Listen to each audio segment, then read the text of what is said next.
Hello, everybody, and welcome to the Gamecast. This is a special segment where I'm going to just talk about a game I've been playing. I've been playing SUPERHOT. SUPERHOT. With me, I've got Drew. What up, peeps? And Redbeard on the phone. How's it going? And I'm Ryan Shepard. So, SUPERHOT just released on PC, and game's been in development for quite a long time. I've been waiting for it to come out for a while. It was also felt like it was kind of going to launch at the same time on Xbox One, but I don't think that version got out. Maybe it'll come out soon on Xbox One and hopefully PlayStation 4, because this is a really cool game. Just to give you an overview of it, it's a first-person shooter, but there's like this time element in it where time only progresses when you move. So if you just stand there, time will move very, very, very slowly, almost imperceptibly. But when you step forward, that's when the enemies move and things start happening. So they'll like shoot you and you'll see the bullets flying through the air, and you actually have the opportunity to dodge them, because if you stand still, they're almost completely stationary. So that gives you the opportunity to like sidestep and have a bullet go flying past your head, or gives you an opportunity to, you can't hide behind cover. There's no duck or anything like that. It's very basic. You move forward, side to side. There's no special moves. But you can you can go up and you can punch the enemies and take their gun. And it's really cool. If you hit them, they throw their gun, it goes flying out of their hand, and you can grab it in midair. Yeah, that's fun. So it's because it's all in it's basically like really slow motion. You can grab it, turn it on them, and shoot them. The graphic style is really unique. It's a very clean look. Like all of the walls and everything is like just sterile white, and the enemies are like stark red. They almost look like they're made of like gems or rubies or something like that. And when you shoot them and the bullet hits, they just shatter into pieces. It's a really cool particle effect where they just crumble to the ground. And that part of it is like really awesome. There's like this strategic element to it where you're trying to position yourself so you don't get hit by bullets, and line up the shots with the enemies, and just clear the room basically. And the goal of all of it is just to, each level is to just kill everybody in it basically.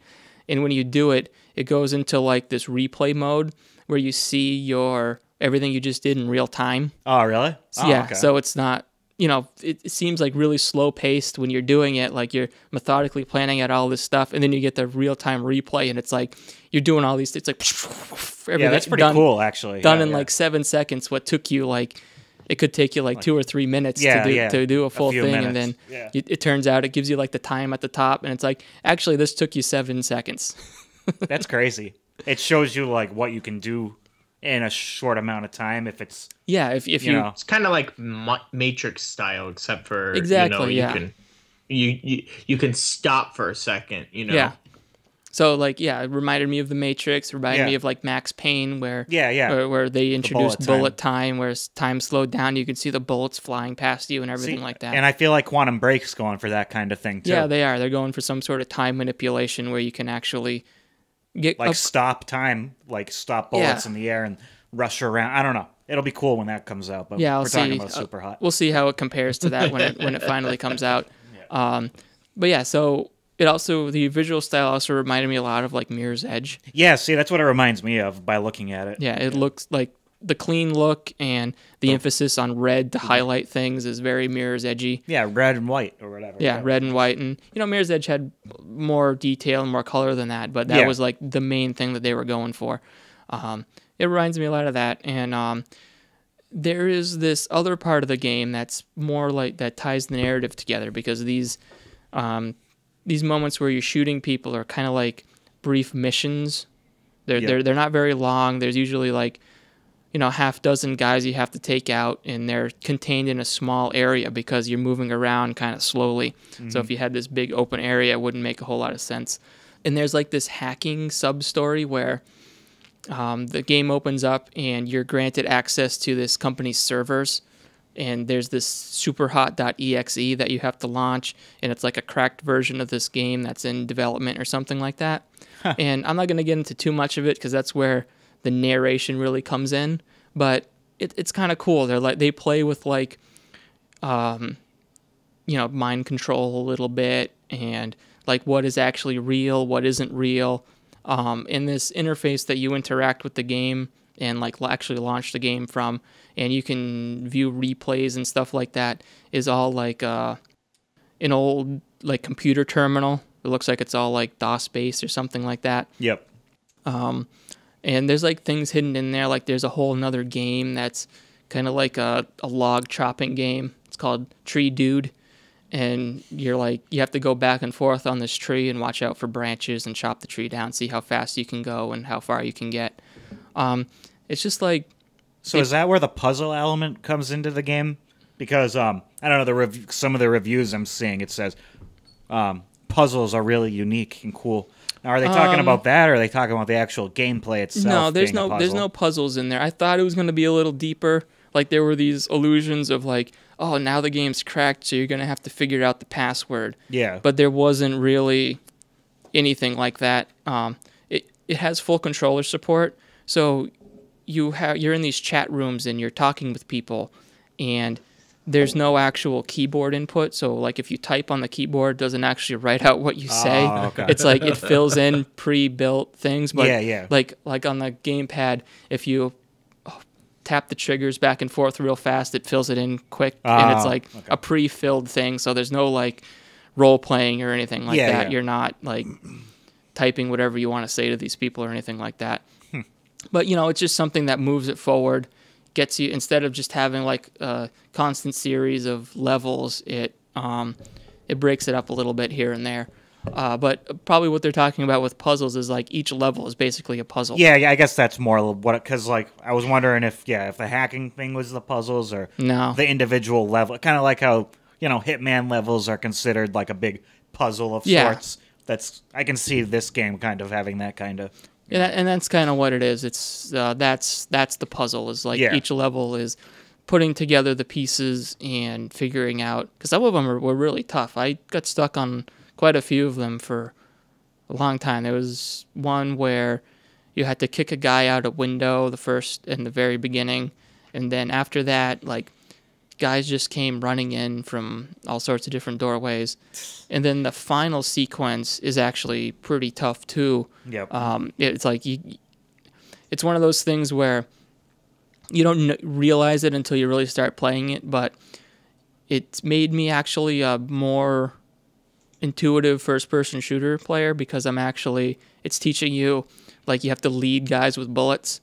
So, like, if you shoot them dead on, like if they're running and you shoot them dead on, that bullet is going to pass by where they were, not where they're going to be. Yeah, I see what you're saying. So you have to see where they're moving and lead them with bullets and stuff like that. And, some of it can be a little challenging, and if you miss that one shot, it could totally screw up the run, basically. Yeah, so I mean, like, it's a kind of a way, like, to say every shot matters, every shot counts. Yeah, it really does. Yeah. You have to think, basically. Yeah, you have to really think. It's as far as first-person shooters go, the most strategic first-person shooter I've ever played. Yeah, no, that's really cool. And, like, weapons have limited ammo. So, like, the gun will have, like, 4 shots. The shotgun will have 2 or 3 shots. And if you miss with one of those bullets, it could totally screw you over, because then you have to find a new gun, or you have to get up close to them, because the only other way is, like, there are some melee weapons, like you pick up, some of the levels have katanas. You can pick up objects in the world that you can throw at enemies, and that kind of like stuns them for a turn, basically, quote unquote, a certain amount of time. Yeah, it's like you got to get right up to them and punch them in the face, basically, and that'll make them drop their weapon. Yeah. Like, it's like 3 punches in order to knock a guy out completely. Yeah, man, it's just like, it's very unique. Like, when I had been watching it and thought it was unique leading up to it, and then when it finally came out, it was just as much fun to play as it looked like it was when you see it in videos and stuff like that. Yep. It's a little short. I think I beat it in like 2.5 hours. Yeah, and I was about to ask you about that. But. And it's $25, which seems maybe too much. Seems a bit overpriced for me. It seems a little bit too much for what's there. They kind of alluded to that they're going to be adding stuff into it. Like, making a new level for that game doesn't really seem like it would be too much of, like, too difficult. Because, you can place some enemies in there, make sure it all works out and everything like that. Yeah. But, so maybe they'll have some, like, persistent support for it. There is an endless mode where you're dropped into a area and guys just keep coming at you and you just survive as long as you can. Yeah, like a horde mode, kind of. Yeah, it's kind of like a horde mode. It's not as good as the crafted levels, obviously, because those levels, there's some almost all of the levels had some sort of concept to them. Yeah. Like, here's puzzle, like you said. Yeah, here's a hallway. Like, here's the hallway level, and there's guys all the way down at the other end with guns, and they're shooting at you, and you got to dodge all the way down because you don't have a gun. You don't start with any weapons usually.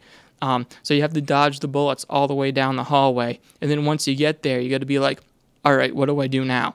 That was the idea of some of the levels. It's very concept-based. So when you get the horde mode, it's just chaos. There's no rhyme or reason to it. Guys are coming from everywhere, and everything like that. And then there's challenges where you can go through the levels with certain modifiers. Like, there's one where you just play through with katanas, so you can only use katanas. You can't pick up any guns. You can't kill anybody with melee.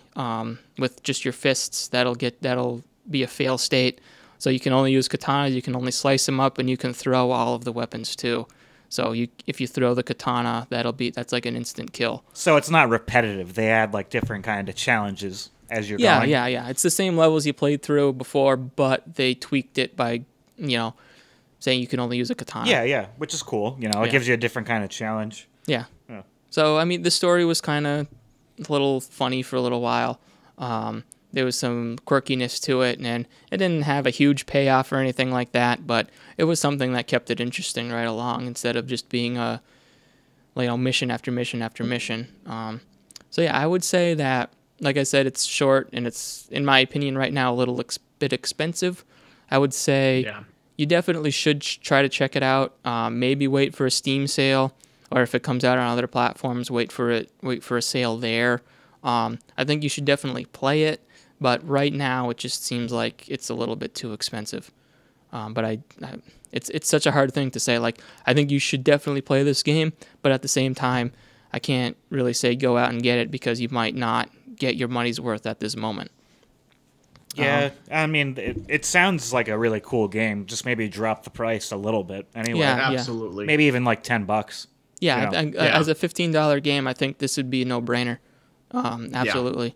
But right now, it's maybe just a little bit too expensive, which kind of stinks because I wish more people would be willing to go out there and buy it. But at that price point, it's kind of hard to justify that. And I'm going to have a written up review for it, some video for it at some point. Looking forward to it. Yeah, should be. Yeah, dude, definitely. It should be a really fun game if you have a chance to get your hands on it. I definitely recommend it. All right, well, that's going to do it for my super hot review thing here, talking about it. Thanks, guys. All right, cool. Thanks, Ryan. Thank you.